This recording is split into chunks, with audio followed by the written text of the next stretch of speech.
बिस्मिल्लाहिर्रहमानिर्रहीम। अस्सलाम वालेकुम नाज़रीन, मैं हूँ साकिब बशीर। आज हम बात करेंगे मुग़विया जो कम उम्र बच्ची है जिसकी लाहौर से कराची से लाहौर जो है वो शादी हुई थी और उसके बाद ये मामला जो है वो चल रहे हैं कराची में। और वहाँ पे हमारे सीनियर दोस्त हैं, सीनियर सहाफ़ी हैं शाहिद हुसैन, कराची से इस केस को जो है वो कवर कर रहे हैं। उनसे ये पूछेंगे कि जो कैंसलेशन जो ज़मानत की लगाई गई है मुल्ज़मान की, वो उसकी पीछे वजूहात क्या हैं? क्या वजह है कि दोबारा वो मुल्ज़मान को जेल की सलाखों के पीछे जो है वो देखना चाहते हैं। जी, शायद भाई बताइएगा क्या चल रहा है?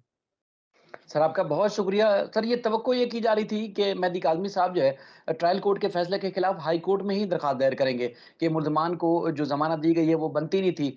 इसलिए हाई कोर्ट जो है वो मुल्ज़मान की ज़मानत ख़ारिज करे और उनको जेल भेजे। लेकिन हाई कोर्ट के बजाय जो है वो ट्रायल कोर्ट से ही सिर्फ़ और सिर्फ़ मुल्ज़म ज़हीर की ज़मानत ख़ारिज करने के लिए दरख़्वास्त दायर की गई है।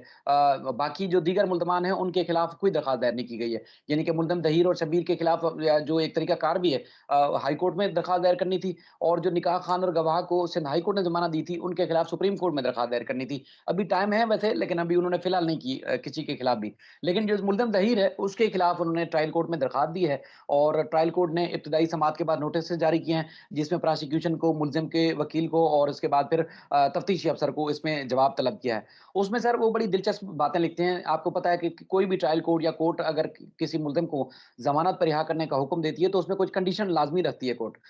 एक तो ये है कि मुल्ज़िम भाग ना जाए, ट्रायल का भी सामना करे, गवाहों को सबूत ना मिटाए, गवाहों को जो है वो डराए नहीं, धमकाए नहीं, उनको रास्ते से ना हटाए। इस तरह के काफ़ी सारे अदालत अपने कंडीशन ज़रूर रखती है। इस केस में भी जब मुल्ज़िम ज़हीर को, शब्बीर को ट्रायल कोर्ट ने ज़मानत पर रिहा करने का हुक्म दिया था, उसमें भी अदालत ने तकरीबन इसी किस्म की शराइत रखी थी। अपने हुक्मनामे में आज भी दर्ज है वो। लेकिन उसके बाद मुल्ज़िम जब ज़हीर जो है ज़मानत पर रिहा होता है, तो कुछ दिन बाद जो है वो उसने वही सिलसिला शुरू कर दिया जो कि बनता नहीं था। यानी कि एक आपको पता है कि गवाहों को रास्ते से हटाना, डराना, धमकाना, बहलाना, फुसलाना या वर्गलाना या इमोशनल ब्लैकमेलिंग भी कर सकते हैं।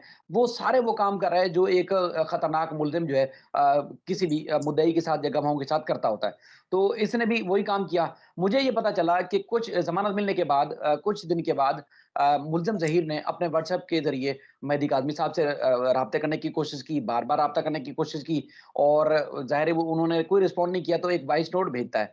तकरीबन कोई पौने 2 मिनट का वॉइस नोट है और वॉइस नोट में जैसे वो सुनने लगते हैं, कुछ उन्होंने सुना और उसके बाद वो फौरी तौर पर मुल्ज़िम ने वॉइस नोट डिलीट कर दिया। वॉइस नोट में उसमें धमकी आमेज़ पैगाम था, जो कि कंप्लीट सुनते तो शायद और भी चीज़ें क्लियर हो जाती, लेकिन उसमें धमकी आमेज़ पैगाम था। जो हमें बताया गया है, जो पता चला है सोर्सेज़ से, वो ये है कि एक बच्ची तो आपकी गई, यानी कि उसको मतलब ये ज़हीर ले गया। जो भी किया अब कोर्ट उसका फैसला करना है। लेकिन जो 2 मज़ीद बेटियाँ हैं मेहदी काज़मी साहब की, उसके हवाले से उसने धमकी लगाई, उन बच्चियों के हवाले से कि देखें जी, जो मज़ीद 2 बेटियाँ हैं, आप उनके बारे में सोचें। अब मतलब ये मोहब्बत की ज़बान तो नहीं हो सकती, क्योंकि आपसे कोई सुलह भी नहीं है, आपके हमारे रिश्तेदार भी नहीं है, आपके खिलाफ एक मुकदमा चल रहा है, आप ट्रायल का सामना कर रहे हैं और मुकदमा एक पूरी दुनिया देख रही है, तो आप इसको मोहब्बत भरा पैगाम तो कभी भी नहीं तसव्वुर कर सकते। एक मुल्ज़िम जो है जब इस किस्म का पैगाम भेजेगा, तो आप उसको यकीनी तौर पर उसको आप धमकी आमेज़ ही पैगाम समझेंगे। तो बहरहाल वो जब सुन रहे थे कि 2 मज़ीद छोटी बेटियाँ हैं, बच्चियों का नाम ले रहा है और ये बच्चियाँ जो है उनका मुस्तकबिल के बारे में सोचें, उनके बारे में सोचें और इस तरह की बातें। अच्छा, वो अभी सुन नहीं रहे थे तो मुल्ज़िम ने डिलीट कर दिया। फिर आगे चलते हैं तो मुल्ज़िम ने डीपी जो है मेहदी काज़मी साहब की छोटी बेटी की जो तस्वीर है, वो व्हाट्सएप की डीपी लगाई हुई है, यानी कि जो डिस्प्ले पिक्चर है, उस पे उसने लगाई हुई है।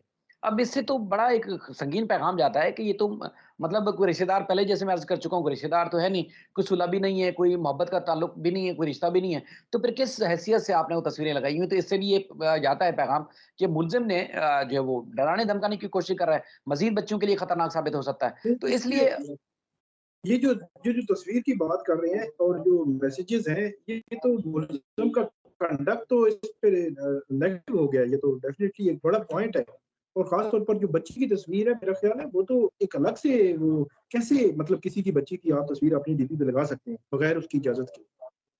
सर बड़ा खतरनाक है। खुद भी आप देखें, अदालतों की रिपोर्टिंग करते हैं, जितने भी कानूनी माहिर हैं, ये इस एक्ट के खिलाफ तो एक मज़ीद उसके खिलाफ मुकदमा बनता है। उसके खिलाफ एक मज़ीद मुकदमा दर्ज किया जाना चाहिए कि ये किस किस्म की हरकतें कर रहा है। तो बहरहाल अदालत इस चीज़ को उम्मीद है कंसीडर करेगी, देखेगी और कानून के मुताबिक जो भी होगा फैसला करेगी। तो ये मुल्ज़िम ने इस तरह की हरकतें की हैं। बाकी और भी बेशुमार चीज़ें हैं, जो कि शवाहिद और सबूत जो है मुद्दई के पास मौजूद है और कुछ अदालत में उन्होंने जमा भी करा दी हैं। अब इस सिलसिले में जो बेगुनाही है, ज़ाहिर है वो मुल्ज़िम को साबित करनी है और जो जो शवाहिद मेहदी काज़मी साहब के पास हैं कि ज़मानत मिलने के बाद मुल्ज़िम ने किस तरह जो है वो ट्रीट किया और ज़मानत जब नहीं मिली थी जुलाई में भी इसी किस्म के मैसेजेस करता रहा मेहदी काज़मी साहब को। उस वक़्त भी ये बज़ाहिर ये लग रहा था कि ब्लैकमेल भी कर रहा है, डरा भी रहा है, धमका भी रहा है। तो अब ज़मानत मिलने के बाद फिर उसने ये सिलसिला शुरू कर दिया है। तो इससे ये उनका मौक़िफ़ है कि ये अदालत के जो हुक्मनामा था या अदालत ने जो इसको रिलीफ़ दिया था ज़मानत पर रिहा करने के बाद वो उसका नाजायज़ फ़ायदा उठा रहा है, तो इसलिए इसको जेल भेजा जाए और ये आगे चलकर मज़ीद खतरनाक साबित हो सकता है। ठीक है, तो इसके अलावा ये बताइएगा कि अभी फर्दर एक तो ये हो गया कि इनका मामला है कि ये बेल कैंसलेशन, ये तो 2 पॉइंट्स तो मुझे बड़े वो लगे हैं कि अगर कोर्ट ने डेप्थ अगर इनको देखा, तो ये उसकी बेल कैंसलेशन की वजह बन सकते हैं क्योंकि बेल कैंसलेशन के लिए जो उसका कंडक्ट होता है जो मुल्ज़िम का वो देखती हैं कोर्ट्स और वो उसके लिए कि मुल्ज़िम ख़ास तौर पर जो है वो मुद्दई को किस तरह जो राब्ता करने की कोशिश कर रहा है। अच्छा इसके अलावा बताइएगा कि इस मुल्ज़िम ने भी कोई इसी के साथ बताया है कि ये मुल्ज़िम कर रहा है या क्या इसकी एक्टिविटी क्या है वहाँ पे मतलब क्या चल रहा है? क्या सूरत-ए-हाल क्या है? इसको कौन बैक कौन कर रहा है? क्या सूरत साकिब भाई देखिए जो सूरत-ए-हाल नज़र आती है अब इस किस्म का जो भी बंदा जुर्म करता है, सबसे पहले उसको खौफ होता है पुलिस का, इदारों का कहीं न कहीं कोई ना कोई पकड़ लेगा। अब इस मुल्ज़िम के साथ तो पुलिस की पूरी फ़ोर्स होती है। पुलिस की पूरी फ़ोर्स इनको सिक्योरिटी फराहम कर रही होती है, सिविल में भी, वर्दी में भी और पुलिस का पूरे पूरे अखराजात पूरे जो है वो वसाइल जो है इस मुल्ज़िम के ऊपर इस्तेमाल हो रहे हैं। तो मुल्ज़िम को तो किसी किस्म का खौफ नहीं है।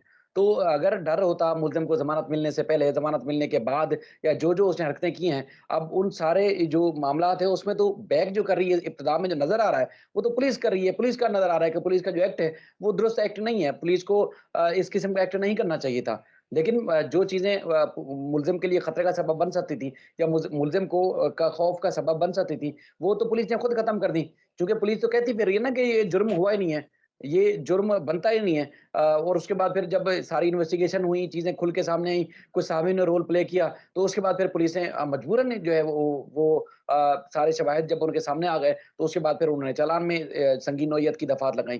तो इब्तिदाई तौर पर पुलिस भी है, कुछ और माफियाज़ के लोग भी हैं, कुछ और ऐसे पसपर्दा लोग भी हैं जिसका मुल्ज़िम को काफ़ी बैकअप है, मुल्ज़िम को काफ़ी सपोर्ट है मुबैना तौर पर, वरना अगर इस किस्म का सपोर्ट ना होता, तो कभी भी वो अप्रोच कभी मुद्दई से कर ही नहीं सकता बरह रास्त। ये तो बरह रास्त राब्ता कर रहा है। वरना अगर कोई बीच का रास्ता निकालने के लिए, सुलह सफाई के लिए कोई भी मामला करना होता है, तो उसमें आपको पता है कि कोई थर्ड पार्टी, कोई तीसरा बंदा इन्वॉल्व किया जाता है। बराह रास्त तो कभी भी कोई नहीं कर सकता।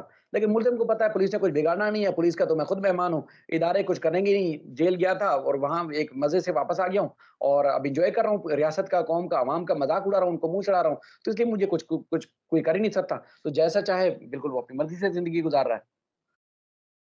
इसके अलावा जो वालिदैन हैं बच्ची के, उनके हवाले से क्या अपडेट है? वो क्या सोच रहे हैं? अब एक मुलाकात हो गई, उसके अलावा रिपोर्ट्स वगैरह बन रही हैं, जो जज ने रिपोर्ट बनानी थी या आप उसका इम्पैक्ट जो है वो क्या देख रहे हैं? मतलब वालिदैन क्या तवक्को कर रहे हैं फर्दर? साकिब भाई देखिए वालिदैन का जो इब्तिदा में जो हमारी उस दिन बात हुई कुछ लोगों से, तो वालिदैन तो पुरएतमाद भी हैं, पुरुम्मीद भी हैं कि उनकी बेटी उनके पास वापस आ गई, जो बच्ची की तरफ से रिस्पॉन्स उनको मिला था। अब मामला ये है कि पिछले 3-4 दिन से मैं देख रहा हूँ कि थोड़ा-सा वो मतलब मीडिया से दूरी भी इख्तियार कर रहे हैं।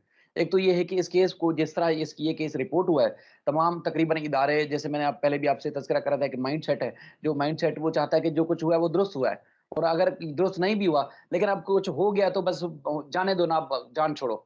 तो इसलिए इदारे भी कुछ गुरेज़ कर रहे हैं, कतरा रहे हैं और ख़ास तौर पर ख़ानदान भी कतरा रहा है। उसकी वजह मैं बताता हूँ।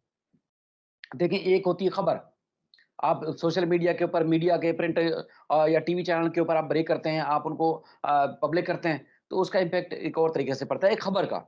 लेकिन अगर खबर नहीं होगी ना, टीवी स्क्रीन पे देखें, अखबार में छपी हुई देखें या सोशल मीडिया के ऊपर, जो सेंस रखता है ना उसको पता चल जाएगा ये खबर नहीं है, ये कुछ कुछ और किया गया है। अब मादरत के साथ इसमें एक मतलब मैं अल्फ़ाज़ इस्तेमाल नहीं करना चाहता चूँकि एक तो मैं वैसे मेरे लिए रिस्पेक्टेबल है और लोग भी सुनते हैं। मतलब एक चीज़ का बलात्कार वाला मामला है कि ये एक इश्यू के साथ आप बलात्कार कर रहे हैं। मतलब आपकी संजीदगी का लेवल ये है कि आपको अब जिस तरह की हम सब मिलके बहुत सारे लोग कर रहे हैं कि आप कोटा पूरा करने के लिए दर्जनों वीडियो बना-बना के डालें जिसका ना सर होगा, ना पैर होगा। उससे इदारे भी कतराएँगे उससे माँ-बाप भी कतराएँगे। अब माँ-बाप आपको इसलिए रोक नहीं सकते कि देखिए जी आपने बुरे वक़्त में उनका साथ दिया। अब आपको रोक इसलिए नहीं सकते कि यार चलो अब क्या कहें, मतलब वो बेचारे बेबस हो जाते हैं। रोकते हैं तो आप नाराज़ हो जाएँगे। तो इसलिए उनकी कोशिश ये है कि यार किनारा ही इख्तियार किया जाए तो ज़्यादा बेहतर है। किनारा कशी इख्तियार की जाए। अब चूँकि जिस नहज तक ये केस चला गया है, अब वापसी का तो रास्ता नामुमकिन सी बात है। वो समझते हैं कि कानून के तहत जो है वो फैसला होगा। बाकी जो सिंध हाई कोर्ट का ऑर्डर था, उस पे अमल दरामद होना है और उस पे जो है वो अदालत ने यकुम नवंबर को तफ़सीलात तलब की है। उसमें जिस तरह एक माहिर नफ्सियात और दीगर डॉक्टरों क पर मुश्तमिल जो टीम है, वो उसको उनका जो है वो पता चला है कि अभी वो पाइपलाइन में है कि वो चाइल्ड प्रोटेक्शन ब्यूरो में जाके बच्ची का मुआयना करेंगे, जायज़ा लेंगे और रिपोर्ट मुरतब करने के बाद अदालत में रिपोर्ट पेश करेंगे। बाकी जज की निगरानी में वालिदैन की मुलाकात हुई थी, वहाँ पर उन्होंने जो रिपोर्ट मुरतब की है, वो भी सिंध हाई कोर्ट में जमा कराई जाएगी। तो वो अभी हैं, अभी वहाँ हमारे पास तकरीबन कोई 12 दिन का व वक़्त है। 12 दिन में कुछ मज़ीद पेशरफ्त हो सकती है। लेकिन कुछ जो रिपोर्टिंग है देखें आप ना सिर्फ़ एक अपने एक ज़िम्मेदार साथी के साथ-साथ आप एक बड़े तबके को लीड भी कर रहे हैं इस्लामाबाद में। तो आप खुद अंदाज़ा लगाएँ कि आपको किन-किन लोगों का सामना करना पड़ता होगा, जब आपकी टीम में शामिल जो लोग गलत जो है वो उसको उनका रवैया गलत हो, उनका नामुनासिब रिपोर्टिंग हो या उनकी मनगढ़ंत रिपोर्टिंग हो, तो लोग आपसे कैसे अप्रोच करते होंगे। तो इसलिए मैं समझता हूँ कि ज़िम्मेदारी का मुज़ाहरा करना चाहिए। लोग ज़िम्मेदारी का मुज़ाहरा नहीं कर रहे। इसी वजह से ख़ानदान भी दूर हो रहा है, उकता रहा है, बदज़न हो रहा है और इदारे भी बदज़न हो रहे हैं, कतरा रहे हैं कि अब किस तरह इन लोगों को रोका जाए। बहुत शुक्रिया शायद भाई, आपने बड़ी तफ़सील के साथ हमें बताया कि अब इस केस में जो वालिदैन हैं, मुद्दई हैं, वो क्या सोच रहे हैं और दूसरी तरफ क्या हो रहा है, और रिपोर्टिंग पे आपने ख़ास तौर पर बात की। बहुत शुक्रिया आपका, और नाज़रीन आप भी हमें इस वीडियो पे फ़ीडबैक ज़रूर दीजिएगा। अल्लाह हाफ़िज़।